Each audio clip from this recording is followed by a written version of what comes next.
The day a mother lost her male child in the hands of Nscn. A day of genocide remembrance.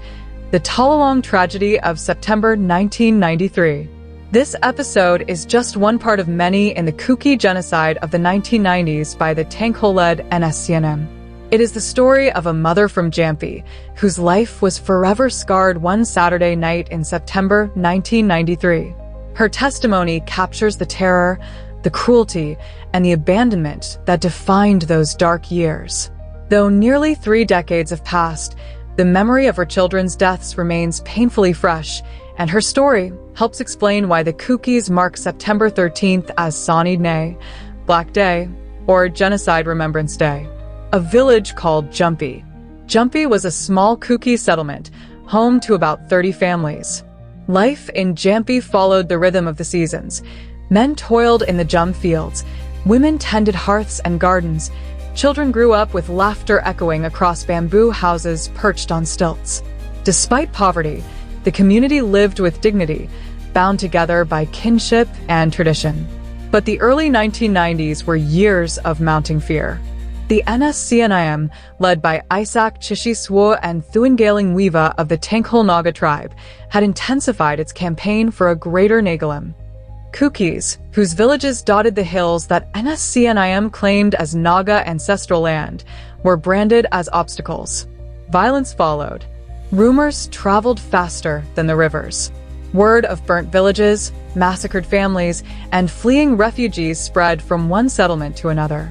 Each new report drew the circle of fear closer to Jampy. By September 1993, the storm that had swept through neighboring villages reached their door. Each year, on September 13th, Kukis across Manipur and beyond remember these atrocities. They gather in solemn assemblies, light candles for the dead, and reaffirm their commitment to defending their land and identity. For them, Black Day is not simply about recalling the past, but about resisting erasure, ensuring that the world does not forget what happened to their people. The role of the state and the silence of authority. The suffering of the Kukis during the 1990s was compounded by the inaction and silence of the state. At the time, Manipur was under the leadership of Chief Minister Rishang Kashing, himself a Tankhol Naga. Many Kukis believe that his administration not only failed to protect them but also tacitly enabled the violence by looking the other way. A remark attributed to Kashing, in a conversation with Dr. T. Lunkem, continues to reverberate in Kuki narratives. "I wanted to crush the Kuki head, but it was impossible. Please forgive me for the wrongs I have done." Whether taken as an admission of hostility or as an expression of remorse, the statement has become a symbol of betrayal. To Kukis, it confirmed what they had long suspected, that the government of the day was complicit in their dispossession. Kashing, they argue, already knew that the land rightfully belonged to the Kukis. But he also understood that history had shown a grim truth. People often gain and secure land through war. If the Kukis did not fight back, they risked losing everything.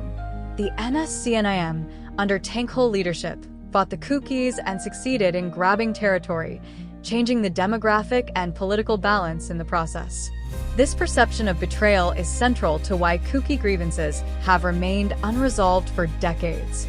It is not merely about the violence of the Nscn, but about the silence of institutions that were supposed to protect them.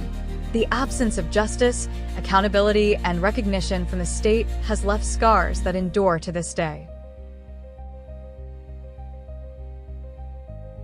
Every year, these survivors retell their stories not out of vengeance, but out of determination to keep the memory alive. Their resilience is remarkable.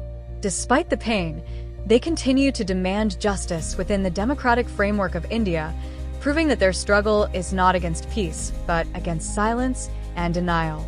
The question of land and identity. At the heart of Kuki Black Day lies the question of land and identity. The Kukis believe their ancestral lands have been systematically targeted, whether through violence, political maneuvering, or demographic engineering. Their insistence on remembering the massacres is tied directly to their claim to territory. As history shows, people often fight wars for land, and those who do not resist risk losing everything. This is the lesson that the Kukis draw from their own experience. They see the Nscn's campaign as proof that without resistance, they would have been erased. For them, land is not just property, it is identity, history, and survival. Implications for peace in the Northeast. The overlapping of Black Day with the Prime Minister's visit also highlights the unfinished nature of peace in the Northeast. The Naga peace process, which has dominated the region's politics for decades, often sidelines Kuki voices. Any settlement that ignores Kuki grievances risks perpetuating cycles of alienation and mistrust. The Kukis argue that genuine peace cannot be built on selective memory. The atrocities of the 1990s must be acknowledged as part of the region's history. Ignoring them would not only dishonor the dead, but also create conditions for future conflict. For the Indian state, the challenge is to recognize this reality and ensure that reconciliation includes all communities, not just those with louder voices or stronger bargaining power. Conclusion. September 13, 2025, will be remembered as a day of convergence in Churachandpur. It was the day the Kukis marked their darkest hour while also welcoming the Prime Minister of India. It was a moment when history and politics collided, when grief and hope shared the same stage. Whether this convergence leads to healing or remains a missed opportunity depends on what follows. For the Kukis, the message is clear. They will continue to honor their dead, defend their land, and demand justice. For the Indian state, the responsibility is equally clear: to respond not with silence or expediency, but with sincerity, recognition, and concrete steps toward redress.